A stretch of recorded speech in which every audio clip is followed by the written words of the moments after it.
Good morning class. स्वागत है आप सभी का जीटीपीआर एकेडमी के इस नए वीडियो लेक्चर में। आज हम लोग नए टॉपिक पे डिस्कस करने चल रहे हैं, वो है पॉलिनोमियल्स। ये क्लास 10th का टॉपिक है बेसिकली, लेकिन इसे हम लोग 9th में भी कर चुके हैं यार। और ये 9th का एक्सटेंडेड फॉर्म है जो क्लास 10th में देखने को मिला है, और ये आपको आगे भी कंटिन्यू मिलता रहेगा। चाहो आगे चल के आप मैथमेटिक्स ले रहे हैं या नॉन मैथमेटिक्स यानी मेडिकल में जा रहे हैं या कॉमर्स में जा रहे हैं, तब भी आप किसी न किसी फॉर्मेट में इस पॉलिनोमियल्स को आपको देखना पड़ेगा। तो क्यों ना बेसिक यहाँ पे ज़्यादा बेहतर कवर कर लेते हैं हम लोग, ठीक है ना। तो चलो शुरू करते हैं हम लोग पॉलिनोमियल्स।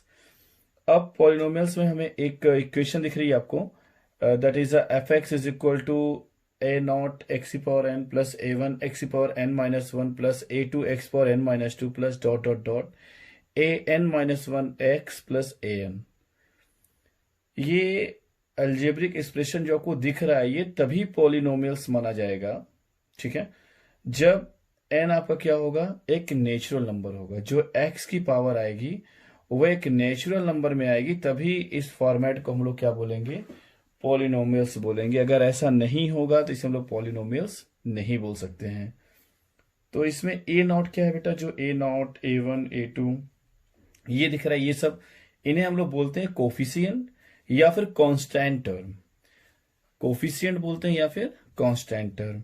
जो एक्स है आपकी ये क्या है, that is a variable value. Variable in the sense कि आप हर अलग अलग क्वेश्चंस में जाएंगे तो इसकी वैल्यू अलग अलग आती रहेगी, या फिर इसी फॉर्मेट में एक्स की अलग अलग वैल्यूज के लिए ये वैल्यूज अलग अलग चेंज होते रहेंगे। तो ये हो गया वेरिएबल। अब आगे बात करते हैं एन। एन जो पावर है इसका वो हमेशा क्या होना चाहिए कि नेचुरल नंबर आना चाहिए। नेचुरल नंबर कहते ही समझ में आ जाना चाहिए, जीरो नहीं होना चाहिए उस पर, या फिर कोई फ्रैक्शनल वैल्यू नहीं होनी चाहिए, कोई डेसिमल वाला वैल्यू नहीं होना चाहिए, ठीक है ना। अगर ऐसा कुछ है तब जाके ये पॉलिनोमियल्स कहलाएगा। चलिए मैं एक इक्वेशन लेता हूँ, कुछ एग्जांपल्स लेते हैं तो आपको समझ में आएगा व्हाट इज द पॉलिनोमियल। क्या अभी 2x² माइनस 3√x प्लस 5। अब मैं पूछूं क्या ये पॉलिनोमियल है, तो आप बोलेंगे सर बिल्कुल पॉलिनोमियल के फॉर्म में दिख रहा है, लेकिन आइए थोड़ा सा इसको और अच्छी तरीके से लिख देते हैं हम लोग।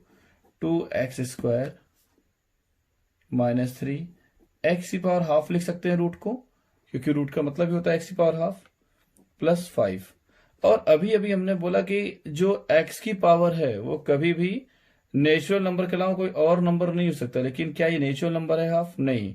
तो इट मीन्स ये क्या है, पॉलिनोमियल है, नहीं। आप बोलेंगे पॉलिनोमियल नहीं है, ठीक है। फिर एक सेकंड एग्जांपल ले लेते हैं हम लोग, मैं आपको दे देता हूं ऐसे, x² माइनस 2x प्लस 2। क्या ये पॉलिनोमियल के फॉर्म में है? अब आइए इसको देखते हैं। इसे लिख सकता हूं मैं x² माइनस 2x प्लस 2 की पावर माइनस 1। अगर 2 की पावर माइनस 1 है तो अंदर आप सभी जानते हैं कि मल्टीप्लाई होना ही होना है इसका, तो ये ऑटोमेटिकली क्या हो जाएगा, क्या ये इसके फॉर्म में रह पाएगा, नहीं रह पाएगा, यानी कि सब में माइनस आ जाएगा। तो क्या माइनस वाला नेचुरल नंबर होगा, नहीं होगा। तो क्या ये पॉलिनोमियल है? आप बोलेंगे नहीं, ये भी पॉलिनोमियल नहीं है। एक और एग्जांपल लेके देखते हैं हम लोग, जैसे 3x³ माइनस 3/x प्लस 4। अब बोला जाए क्या ये पॉलिनोमियल है आपका? यहाँ पे क्लियर दिखाई दे रहा है आपको कि जो ये 3x³ माइनस 3x की पावर माइनस 1 लिख सकते हैं प्लस 4। यहाँ पे क्या आ गया, माइनस 1 आ गया। क्या ये नेचुरल नंबर है? आप बोलेंगे नहीं। ये क्या है, ये भी पॉलिनोमियल हमारा नहीं है, ठीक है ना। फिर आगे देखते हैं हम लोग, एक और एग्जांपल लेते हैं आपके लिए, ताकि आपको ये बिल्कुल देखते ही क्लियर हो जाए कि कौन सा टर्म कैसा इक्वेशन है जिसे आप लोग पॉलिनोमियल बोलेंगे और किसको पॉलिनोमियल नहीं बोलना है, ये चीज आपको समझ में आ जानी चाहिए। अगर पूछूं क्या ये पॉलिनोमियल फॉर्म में है, यहाँ √2 है आपका, तो आप बोलेंगे सर बिल्कुल है, क्योंकि जो हमें केवल मतलब किससे है बेटा, आपको x की पावर से मतलब है, बाकी किसी के पावर से क्या है, रूट है, माइनस में कुछ नहीं देखना है आपको। बस सिंपल और सिंपल एक चीज देखना है कि जो x की पावर है वो नेचुरल नंबर में होनी चाहिए। तो सब नेचुरल नंबर में है, ये 1 है, ये 2 है, 3 है, बाकी कहीं कुछ नहीं, यानी कि पॉलिनोमियल है। यस, ये पॉलिनोमियल आपका है। ये बात समझ में आ गई हम लोग को, ठीक है। अब बात करते हैं हम लोग थोड़ा सा कि डिग्री ऑफ द पॉलिनोमियल, कैसे पता चलेगा कि किसी पॉलिनोमियल की डिग्री कितनी होती है। तो जैसे मैंने ले लिया एक इक्वेशन ले लिया हमने, ए एक्स प्लस बी। जब ये वाला फॉर्मेट का है, मैंने एग्जांपल लिया, तो इसमें हम देखते हैं डिग्री का मतलब हमें देखना होता है उस इक्वेशन में, जो इक्वेशन को चेक कर रहे हैं उसमें एक्स की मैक्सिमम पावर कितनी है। यहां पे एक्स की मैक्सिमम पावर कितनी है, 1। तो इसकी डिग्री क्या हो जाएगी, डिग्री इसकी हो जाएगी 1। और 1 डिग्री वाले को हम लोग क्या बोलते हैं, लीनियर पॉलिनोमियल। ठीक है ना, इसे क्या बोल देंगे, जिसकी डिग्री मैक्सिमम डिग्री 1 हो, 1 के अलावा कुछ ना हो, उसे क्या बोलेंगे हम लोग, लीनियर पॉलिनोमियल बोलते हैं।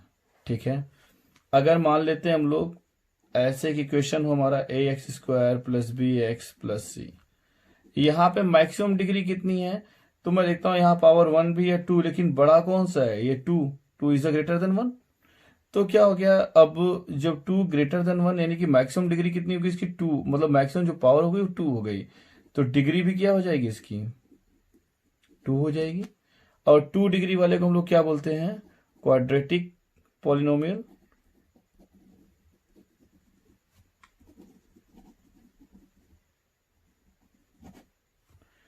ठीक है ना, जिसकी मैक्सिमम पावर 2 उसे हम लोग बोलते हैं quadratic polynomial.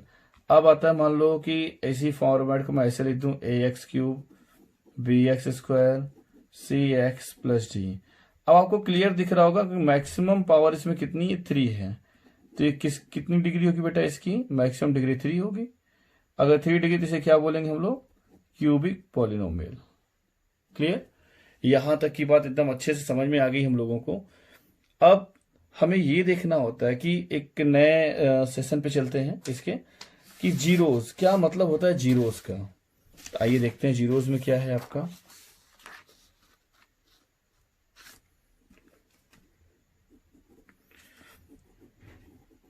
Zeros find out करना होता है हमको, कि जीरोस कैसे फाइंड आउट करते हैं इसमें हम लोग। तो सबसे देखिए, सबसे इजी तरीका होता है कि किसी भी इक्वेशन का जीरो फाइंड आउट करना। जैसे मैं एक एग्जांपल लेता हूं, एग्जांपल से समझाऊंगा तो आपको काफी कुछ क्लियर हो जाएगा। जैसे एग्जांपल दिया है आपको, x cube minus 6 x square plus 11 x minus 6। अब आपको बोला जाए कि इसके जीरोस कितने हैं, ठीक है ना, और जीरोस कहाँ कहाँ पे फाइंड आउट होंगे। तो इन दोनों क्वेश्चन का जो आंसर है देखो बहुत इजीली मिल जाएगा। जिस एक्स की जिस वैल्यू के लिए, जो भी नंबर में एक्स की जो भी यहाँ पे वैल्यू रखूंगा, उसके लिए पूरा इक्वेशन का वैल्यू जो है 0 आ जाए, तो समझ जाओ कि वो नंबर क्या कहलाएगा हमारे लिए, जीरोस कहलाएगा। किसका, इस इक्वेशन का, कि इसका एक वो जीरोस है। ठीक है, तो इसे ऐसे मान लेते हैं, let y is equal to f x is equal to x cube 6 x square plus 11 x minus 6। अब यहाँ पे मैं लिखते हैं, तो put x is equal to 1, मैंने 1 एज्यूम कर लिया, देखते हैं 1 रखने पे क्या आंसर आता है। ठीक है, अब जहां जहां पे x है वहां वहां पे क्या रखेंगे हम लोग, 1 रख देंगे। तो ये हो गया 1 का क्यूब माइनस 6, 1 का स्क्वायर प्लस 11 इंटू 1 माइनस 6। ये हो गया 1 माइनस 1 का स्क्वायर तो 1 ही होता है, 1 6 जा 6 प्लस 11 माइनस 6 प्लस 11 प्लस 1, ये हो गया 12 माइनस 12। ये क्या हो गया बेटा, कैंसिल आउट हो जाएगा, ये हो जाएगा क्या हमारा 0। अब देखिए x इज इक्वल टू 1, यानी कि x 1 के लिए टोटल हमारे y की वैल्यू क्या हो गई, 0, यानी कि ये इस इक्वेशन का एक क्या है, 0 है। जहां पे जो x की जो वैल्यू हमने रखी उसके लिए पूरा का इक्वेशन का वैल्यू कितना आ गया, 0 आ गया। तो इसे हम लोग क्या बोलेंगे, इस इक्वेशन का ये क्या है, जीरोस है। तो इसे लिखेंगे कैसे हम लोग, ये तो समझिए कि x इज इक्वल टू 1 था, यहाँ पे क्लियर दिख रहा होगा x इज इक्वल टू 1 है। तो x अगर 1 इस साइड आएगा तो यहाँ पॉजिटिव यहाँ नेगेटिव हो जाएगा, x माइनस 1। तो इसका पहला जीरोस क्या आ गया, x माइनस 1। ठीक है ना, ये इसका एक फैक्टर होगा। ठीक है ना, जिसके लिए x की वैल्यू के लिए ये पूरी वैल्यू क्या हो जा रही, 0 हो जा रही है। अच्छा, ये भी क्वेश्चन आता है कि कितने मैक्सिमम इसके जीरोस हो सकते हैं। तो ये बहुत कुछ डिपेंड करता है उसकी डिग्री पे। ठीक है, जितनी उसकी डिग्री होगी उतने मैक्सिमम जीरोस हो सकते हैं। ध्यान रखिएगा, मैंने ये नहीं कहा कि नहीं एग्जैक्टली उतने ही जीरोस हो सकते हैं, नहीं, उतने मैक्सिमम जीरोस हो सकते हैं। यानी कि अगर x की पावर 3 है तो इसकी डिग्री कितनी हो गई 3। अगर डिग्री 3 हो गई इसकी तो इसकी मैक्सिमम जीरोस कितने सकते हैं 3 हो सकते हैं। 3 से कम हो सकते हैं लेकिन 3 से ज्यादा नहीं हो सकते हैं। ये बात समझ में आ गई आप लोगों को प्रॉपर तरीके से। फिर से देख लेते हैं कि जितनी डिग्री होगी उसकी उतने मैक्सिमम जीरोस हो सकते हैं। उससे कम होंगे ऐसा पॉसिबल है लेकिन उससे ज्यादा होंगे ऐसा पॉसिबल नहीं है। क्लियर बेटा? आगे बढ़े हम लोग। ये प्रॉपर आपको समझ में आ गया होगा। आइए कुछ ग्राफ से हम लोग समझते हैं। ग्राफ समझना थोड़ा सा इजिली हो जाएगा हमारे लिए।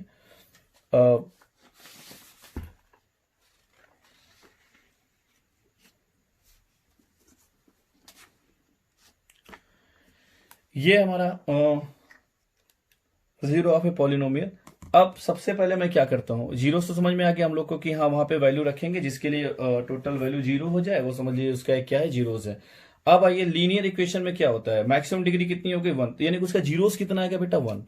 अब देखो ये हमारे पास कौन सा इक्वेशन दिया हुआ है, ये आपको देखते ही समझ में आ गया लीनियर इक्वेशन, क्योंकि यहाँ पे डिग्री कितनी बेटा 1 है, यानी कि इसका एक्स की मैक्सिमम पावर 1 है। 1 है तो यानी कि क्या है ये आपका लीनियर इक्वेशन है। लीनियर इक्वेशन है तो क्या हो जाएगा ये, यानी कि इससे केवल एक जीरोस होगा। अब तो एक जीरोस का मतलब क्या हो गया, हमने एक यहाँ पे एक्स एक्सिस ले लिया, एक वाई एक्सिस ले लिया। तो बेटा लीनियर इक्वेशन में क्या होगा, अगर एक्स की अलग अलग वैल्यू रखेंगे तो वाई की अलग अलग वैल्यू आएगी। देखो बेटा यहाँ पे वैल्यू बोल रहा हूं मैं, ये ध्यान रखिएगा, ऐसा नहीं मैं जीरोस बोल दे रहा हूं, नहीं। अगर मैं x की अलग अलग वैल्यू रखूंगा तो y की भी मुझे अलग अलग वैल्यू होगी, और जब उन अलग अलग वैल्यू को मैं मिलाऊंगा तो हमको हमेशा एक स्ट्रेट लाइन मिलेगी। कभी भी लीनियर इक्वेशन में को कर्व लाइन नहीं मिलेगी, हमेशा कैसी लाइन मिलेगी आपको, एक स्ट्रेट लाइन मिलेगी। ठीक है ना।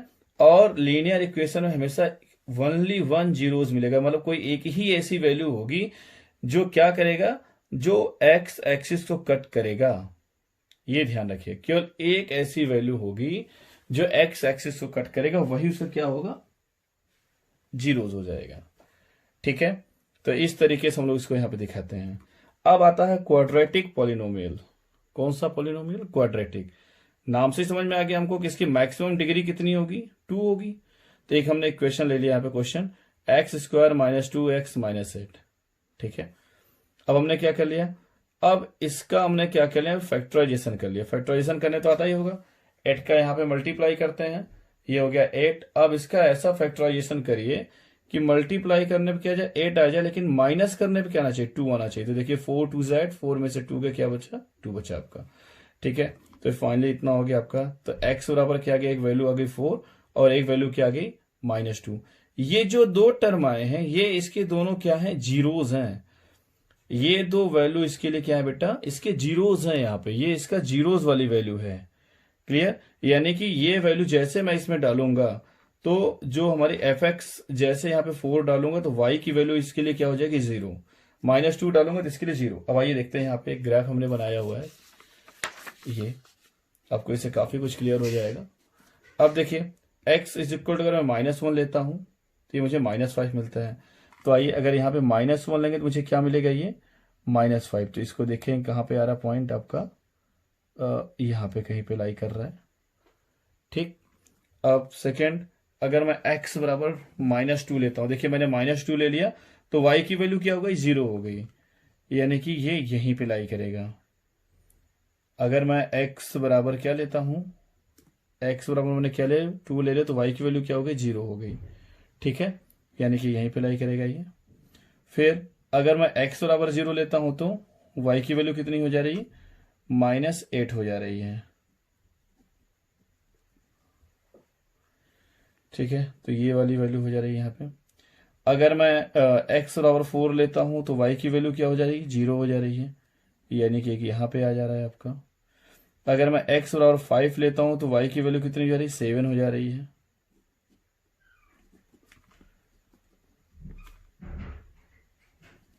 तो अब इन सभी पॉइंट्स को हम मिलाते हैं तो देखिए क्या क्या मिल जाता मुझको।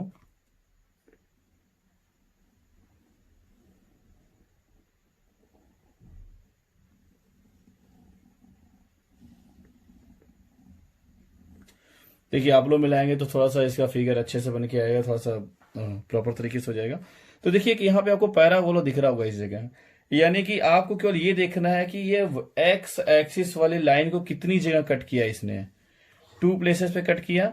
इट मीन्स इसका मैक्सिमम जीरोस कितना होगा, 2 होगा। हमें ये देखना होता है कि ये एक्स एक्सिस को कितने प्लेस पे कट कर रहा है।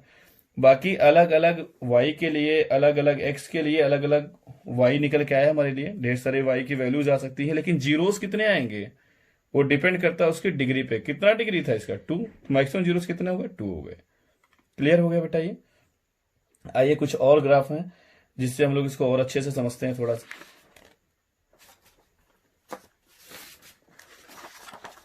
अगर मैं आपसे ये पूछूं इसके इस ग्राफ के कितने जीरोस होंगे, तो आप देखते ही बता देंगे कि इसने वाई एक्सिस को कहां कहां कट किया है, सॉरी एक्स एक्सिस को कहां कहां कट किया, 2 पॉइंट पे कट किया है।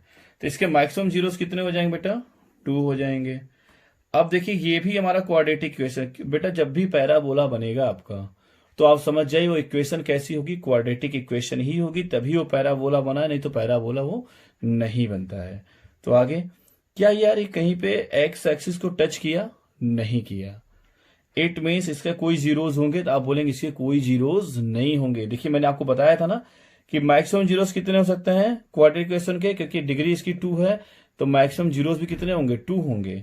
लेकिन मैक्सिमम होंगे, मिनिमम में कुछ भी नहीं हो सकता है। लेकिन 2 से ज्यादा नहीं, 2 से कम हो सकते हैं, तो कम यानी कि यहाँ कोई भी नहीं है यहाँ पे। अब आइए ये तीसरा क्वेश्चन देखते हैं। यहां पे पूछा जाए अगर आपको कि आप बताइए कि इसके जीरोस कितने हैं, तो हमें केवल किसको देखना रहता है, हमें केवल एक चीज को देखना होता है, कहां को, y x sorry x axis को। एक्स एक्सिस को ग्राफ कहां पे कट कर रहा है, केवल एक पॉइंट पे कट कर रहा है।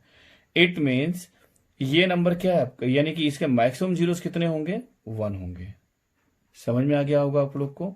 आइए एक दो क्वेश्चन और ऐसे देख लेते हैं हम लोग। ये अगर मैं पूछूं इसके मैक्सिमम जीरोस कितने होंगे, तो आप बताएंगे देखिए यहां पे एक्स एक्सिस को कट किया, यहां पे कट किया, यहां पे कट किया और यहां पे कट किया, यानी कि 1 2 3 4 मैक्सिमम जीरोस कितने हो गए इसके, 4 हो गए।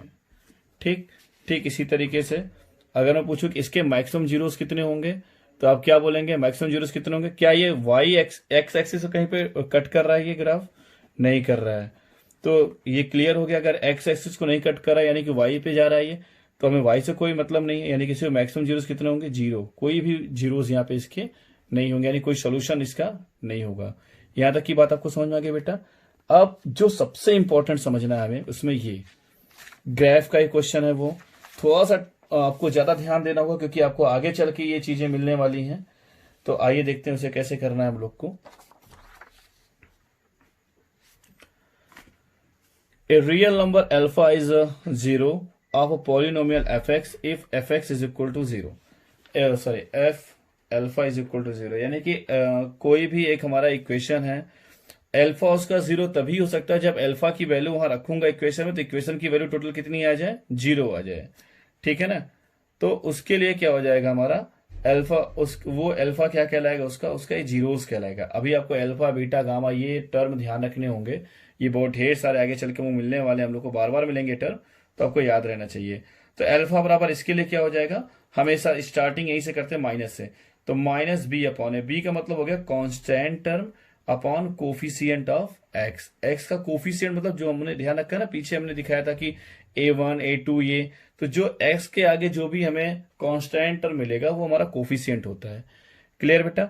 आगे देखते हैं हमारा द ग्राफ। अब यहाँ पे एक ग्राफ दिया हुआ है आपको, ये सबसे इंपॉर्टेंट, हमको ये समझना बहुत ही इंपॉर्टेंट है बेटा। आपको ये बेसिक है बिल्कुल, ये पैराबोला का भी काम करेगा, जब आपके कोऑर्डिनेट आगे चल के आप क्लियर करेंगे अपना, तो उसमें सबसे इंपॉर्टेंट रोल प्ले करने वाला ये चीज, इसे बहुत ध्यान से समझना है आपको।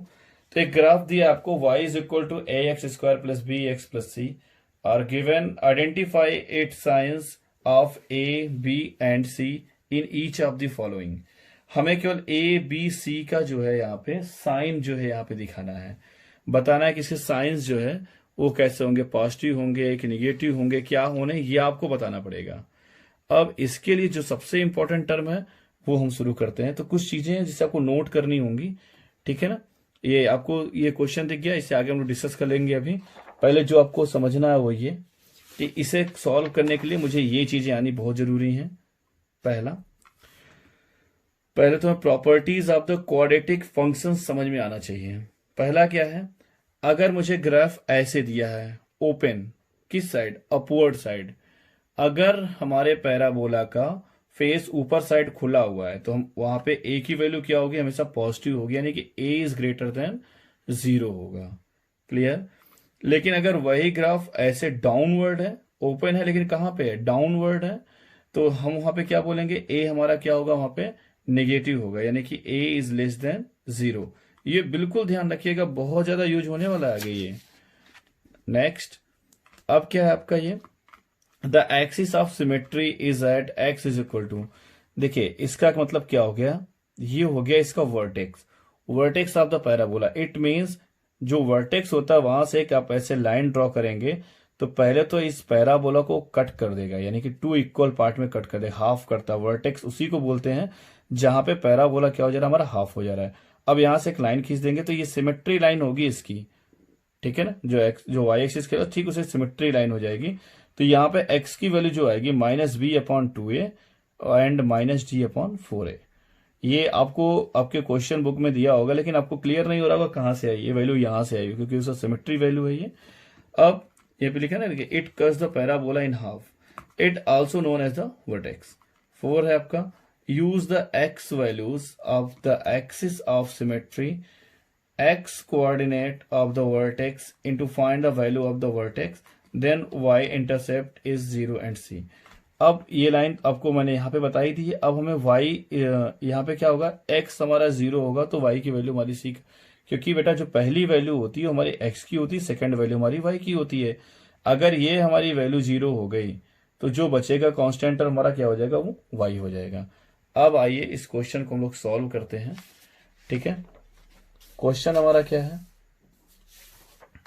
ये, और देखिए कितना इजी लगेगा आपको ये चीज।